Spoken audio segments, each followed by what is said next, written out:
All right. Good morning. Thanks so much, everybody, for being here. Um, we, sorry, I lost my train of thought already. Uh, this is our coffee break. And of course, I left my cup of Joe in the other room. Now I'm just realizing it. But I usually do bring my coffee to our coffee break. I hope you have yours ready. We're about to talk with Leslie Seals, who is a school nurse in Jefferson Parish, about the importance of student health plans. Today's presentation is one of over 100 training opportunities that we bring to you from Families Helping Families of Greater New Orleans. We do over 100 every year, and they are completely free of charge. So thanks for being here. We don't have a lot of time for questions because this is just a 15-minute coffee break.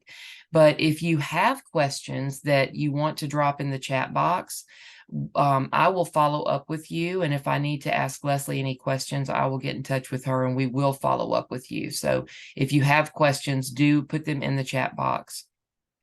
I'm also going to put a link to a brief survey in the chat box if you wouldn't mind completing that at the end.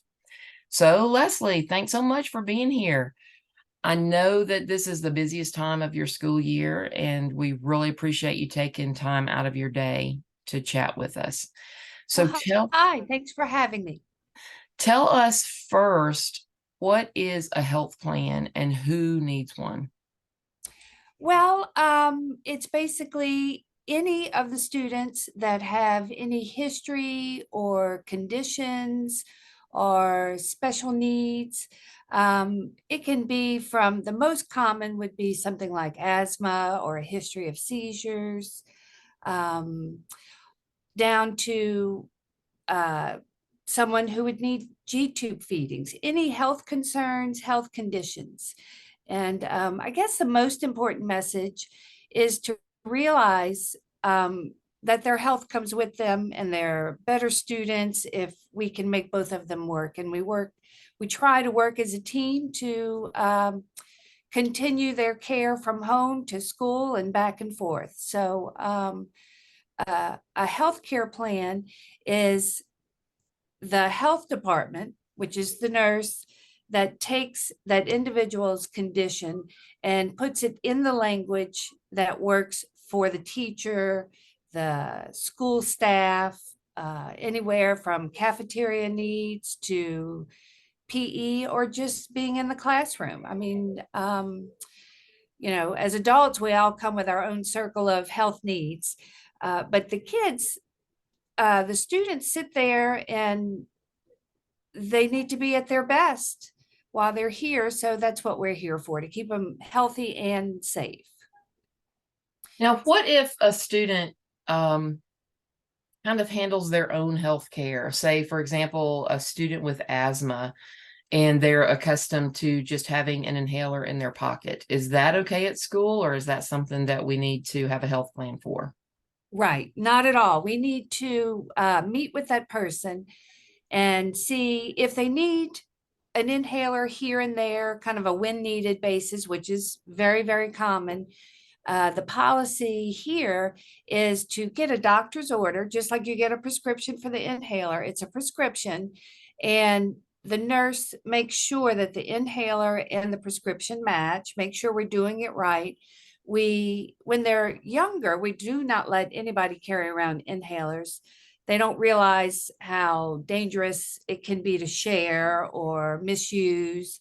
So we keep them locked up, and either I administer and give it to them and let them do it, or we have trained staff. We actually certify them in a classroom. It's all policy and procedure, just like in the hospitals. There's certifications that have to be met.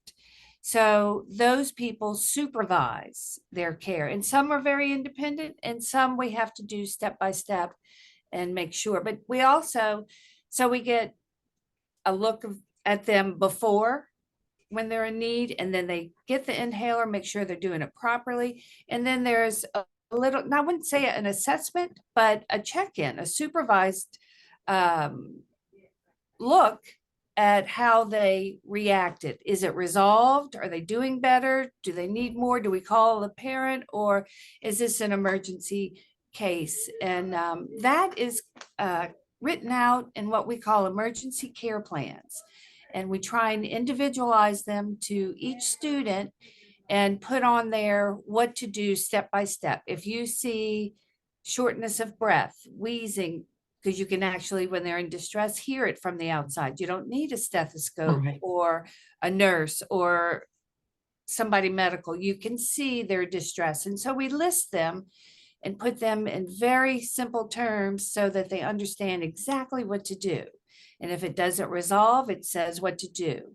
And if that doesn't work, then what to do next. And then, of course, on the emergency care plan is who to contact and that kind of thing. So we keep them safe and stay ahead of something scary happening. Right. And asthma, for one, I mean, any kind of a disorder in a child can be scary, but asthma can take a dangerous turn pretty quickly. Right, As right. can So we want to, epilepsy. yes. And so the same thing with seizures, there's so many different kinds. And usually in the case of seizures, a child may have just staring seizures. And most people wouldn't even notice what's going on. Well, that's when I'm here to say, parents, please tell us as much information as you can. Sometimes we find out accidentally or after the fact. Tell us ahead of time so we can prepare teachers and PE coaches and office staff and bus drivers. We even train the bus drivers to Right. watch out for these conditions and to keep them safe. So letting us know that they're staring once, I give them a log and they can, oh, let me look at the time. Okay, that was 10 seconds. And they can time them. And depending on conditions or age or environment, sometimes they increase. So the teacher will start having a record, and it's the best measurement to give to the parent to go to their doctor and say, look, this happened in the last week. Or they're excellent tools to continue monitoring how they behave in our setting or how they're doing. And especially being aware that if they're having staring seizures and the teacher doesn't realize and just thinks, oh, that's their personality, they just look off a lot or they're bored or something like that, I have to redirect them. That's very different from someone having a seizure, not recalling what they said or not responding because they weren't a part of the classroom. So it helps the teacher, but most importantly, it helps the student not fall through the cracks and just say, oh, that's their personality, or maybe they need more medicine, maybe they need more care. But certainly having the teacher aware, they can make a very good measurement and record to help with the doctor. So then does a student have to have a 504 plan or an IEP Not in at all. place? Not at all. It could just be a health condition all on its own, and that we will roll out a red carpet specific for them to make sure that everyone's aware. As far as the IEP or 504 plans, we're very much a part of those because there's little bitty things that can help some of those. And sometimes health is involved, sometimes it's not, of course, because it's the education setting, but it's about the whole student. So sometimes health is the most important thing, sometimes it's the least. So no, 504 and IEP, there is nothing that qualifies or disqualifies you from having a health plan, such as asthma. That could be your only thing. And so we do need to know that. Now, what would you say to parents who are sending their child to school maybe for the first time and they're small, but they do have a lot of healthcare concerns? I mean, because my son who we were talking about before we went on the air, but he's 25 now, and for those of you that know Leslie worked at Children's Hospital where I worked for many years, and she knows my son, and I probably took care of him at some point when he Yes. was a hot little mess. But I remember the very involved health plans that we had to have, and we would meet with the nurse before school started so that on that very first day when he rode the bus, everybody was aware of all of his needs. What would you say to young parents, or parents of little ones who are sending their child to school for the first time, and the child has multiple needs? What Reach can you out. do to assure them that they're going to be okay at school? Yes, yes. Reach out.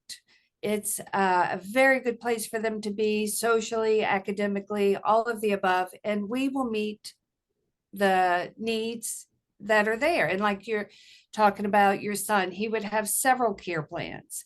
And I would just make sure anyone who's in contact with him understand each need. As far as meeting before school is excellent. We start work a week before the students come. In some cases, we have to hold off letting the students start on day one because we need to prepare the school and have a health conference. So we're available the week before. As far as medication, down to just a daily medicine that they need at school. Our medication office is open the month before. So you need to get the doctor's prescription, which has to match whether it's the label on the bottle, the label on the inhaler, that all has to be exact. T's crossed, I's dotted, because we're putting it into people who don't have a license to give medicine. So we're making sure that everything is in order, from what the doctor wants to what the parent wants. We find that out in the conference. And then we also assess the student. We do a demonstration. If it's an inhaler, I actually assess their current health situation and then do a mock demonstration of using the inhaler. I may have to completely assist or just teach the student how we do it and how the office staff will expect them to do it. And sometimes it's an eye opener because the student's been doing it wrong their entire history. So we're just make sure that we're all in the same plan and have the health conference to make it personalized to their needs. Right. So also, the school nurse does not necessarily provide all of the medical interventions that a student needs, right? I mean, because I know No, for my son, he unfortunately, had things that were done in the classroom, tube feedings, for example. exactly. No, unfortunately, in our parish, we do not have one nurse per school.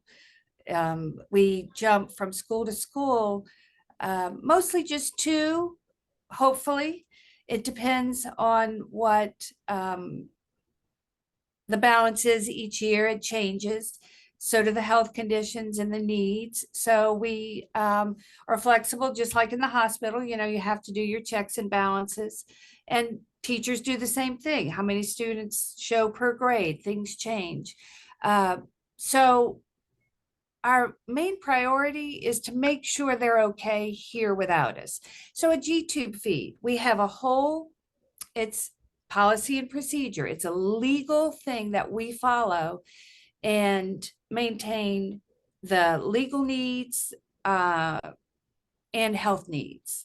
And just as hospitals have policies, so does the school system now. So what I do under my license, under Louisiana, which also falls under federal, it all goes down into the order of what's best for that health need or student.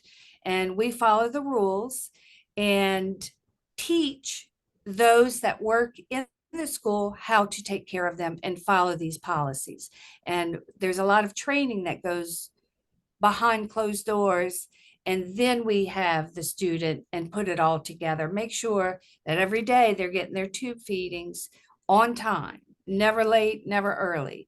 And then they're aware of what signs to watch for. This is dangerous. This is not. This is who you notify. This is how to keep the student at their best. And we just write it out and make sure everybody's on the same page and same language and all of that. And the student knows what to expect too. So it just kind of works as a team and brings their good care wherever they go. Good deal. Well, so just to finish us out here, what could happen if a student with asthma or diabetes or epilepsy did not have a plan in place at school? If the parent Depending thinks so, on, the child can handle it on their own, we don't need to involve the school nurse. Tell me what could happen. well, first of all, none of the students should be carrying any medication in their pockets. I mean, even from, Tylenol and ibuprofen is over the counter. Well, it's not okay to bring it in your pocket and have at school. They don't want self-administering. They want the adults to be aware of what's going on. So that's not allowed, especially elementary schools. It's very scary. Children, in one case, was sharing something that didn't belong to them and said, it's a sweet tart. Why the other student decided to chew it and have a few of them,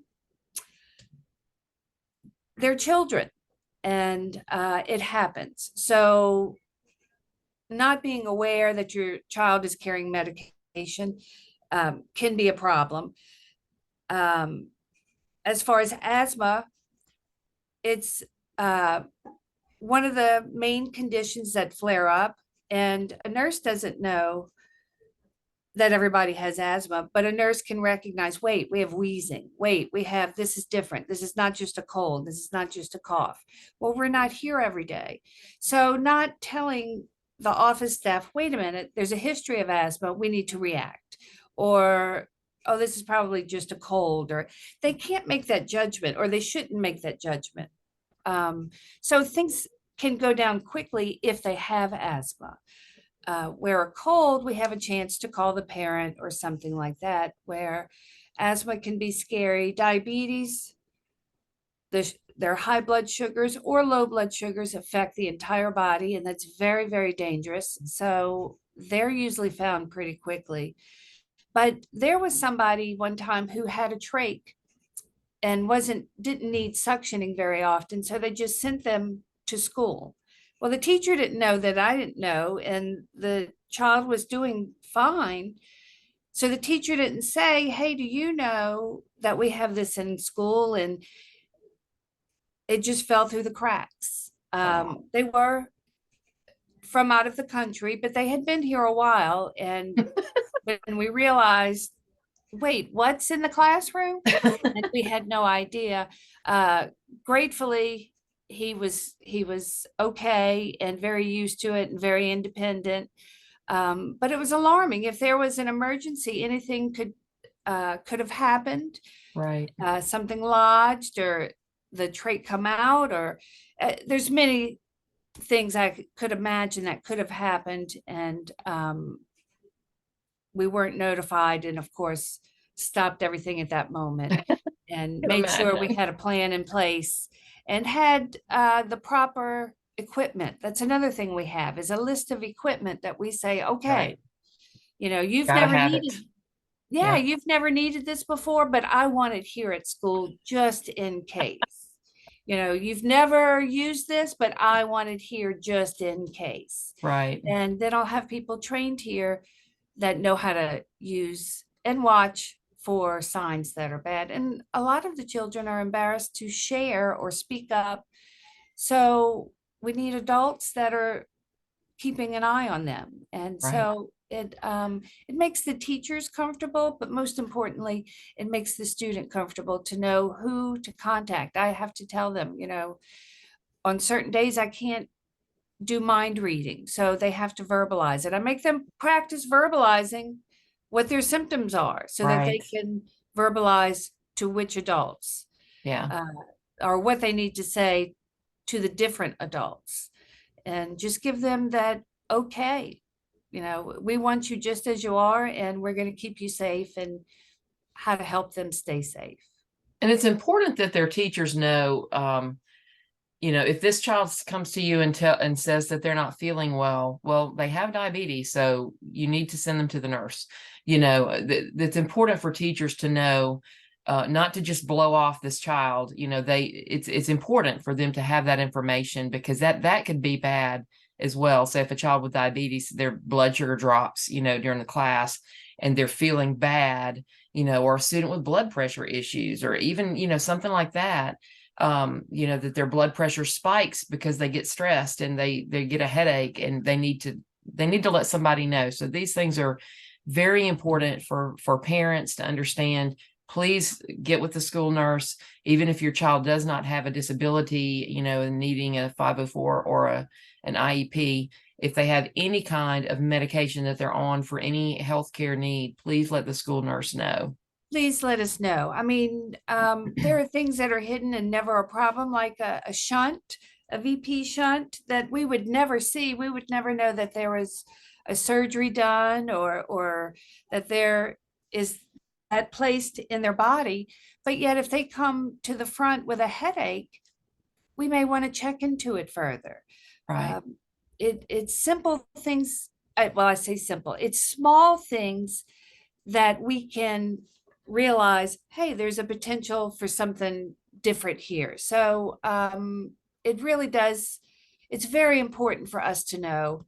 And that you're not sending them to a hospital where there's a collection of people to be aware or realize something's drooping or something's different, or they're at school. So they're here for an education. And if they're not feeling well off in the corner, they're not getting a good education. Plus, they're Right. not safe. So letting Exactly. us know their history, or what medications they're on, or if the medication changes, we could be a partner and let you know, okay, this is how their behavior has changed in school, or their grades, Right. their participation.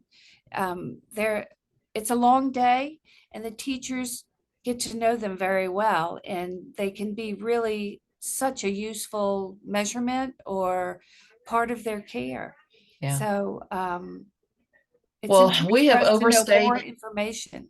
We have overstayed our coffee break. I'm sorry for keeping you longer than I said I would, but I appreciate your time, and I thank you so much for this really valuable information. I have dropped, for our attendees, I've dropped the link for our evaluation in the chat box. If you wouldn't mind grabbing that link before you go, and just take a couple of minutes to give us some feedback. And I will pass that along to Leslie. If you have any comments for her, I'll be sure to pass that along as well. So we have comments in the chat. Thank you for this good information. So Leslie, have a great day. I know you're busy, but try to take a little breather every once in a while. Oh, Take care of yourself. yes, it's just beginning of the year. It goes forward.